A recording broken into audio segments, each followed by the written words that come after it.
establishment of the Scottish Parliament in 1999 was a heady time for all of us. The question of how little power it has, particularly over taxation, is a very pertinent one. The Westminster Village simply cannot get their collective head round us. We are an anomaly to which there are many deeper unanswerables. No longer believe that it is possible to achieve federalism in a nation-state where one constituent part is so much larger than the others.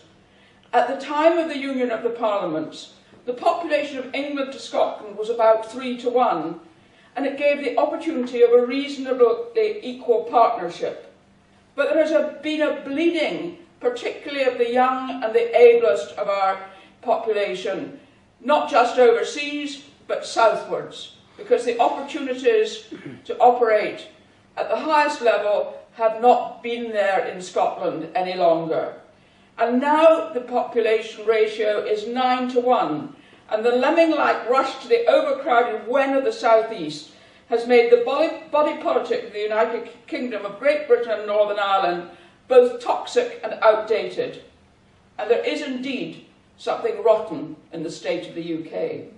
It's time for radical change, and there's only one option for that on the ballot paper. The referendum is most definitely not about the popularity or otherwise of individual political leaders. How we vote on the 18th of September transcends current personalities. After all, we are all governed by the immortal words of Harold Macmillan, who, when asked what the most important influence in shaping politics was, replied, "Events, dear boy, events." The decision is not about short-term gain. It is about the kind of future we can envisage for our grandchildren and our great-grandchildren. But before looking at the future, I would argue that we need to understand the past, what has made us what we are, and what has given us a different agenda. Now, some of this may be very elementary, but it's worth repeating. First, Great Britain is the largest of a group of islands first documented by the Romans. The great refers to its size amongst that group of islands, and not to any glorious deeds of the Victorians. It is therefore first and foremost a geographical entity. We can, if we so choose, go on calling ourselves British in the same way that our neighbours, the Danes and Norwegians, are Scandinavian, the Peruvians and Chileans are South Americans, and the Spanish and Portuguese are Iberians. Personally, I can't wait to be able to fill in my nationality as Scottish and have a Scottish passport. But what does independence mean?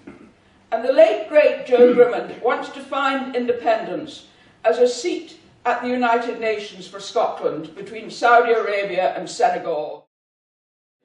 It's claimed by the No campaign that Scotland only became preeminent in many fields because of the Act of Union. Now, this ignores the achievements of such scientists as John Napier of Merchiston, who invented logarithms and calculus. It ignores the scholars and poets who flourished from James IV's Renaissance court onwards. But more than that, it ignores the foundations on which the later achievements were built: our education system, our church tradition, and our legal system. These triple pillars were protected in the Act of Union, and they single out Scotland's case as unique amongst the lost nations seeking sovereignty from a larger nation-state. The Scottish Parliament passed the first Education Act in Europe.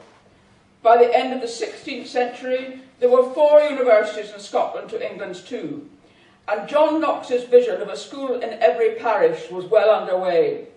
We were the first to have free primary school education, and university education in Scotland was always open to the lad of Perts, as well as the laird's son. The second pillar of our nationhood is, or at any rate was, the Church of Scotland. In Scotland, the Reformation was a grassroots movement. It actually overthrew the existing government, that of the Regent Mary of Guise. Like the Lutheran churches on the continent, its governance gives power first to the local kirk sessions, and then upwards to the presbytery and the General Assembly of the Church. Finally, our legal system, which was in place by the 17th century, is based on the pan-European basis of Roman law, the result of the common practice of budding Scots lawyers to further their education in France, Italy and the Netherlands. Foundations have made us what we are. I'm not advocating a return to the past. What I'm saying is that the past shapes what we are today. Our traditions in church, law and above all education are what give us a different outlook. They are part of why we should seize this opportunity to create a new order for the islands that the Romans called Britannia, a new constitution that will ultimately benefit all of it. But this campaign has reminded me a little of the heady days of the by-election of nearly 50 years ago. In that there were packed meetings and badges and car stickers and above all enthusiasm. On a snowy polling day, 85% of the boarders turned out to vote. And I hope and believe that this will happen again and that there will be a high vote on September the 18th throughout the whole of Scotland, and that vote would be for a new Scotland, an independent Scotland. I urge you to vote yes then.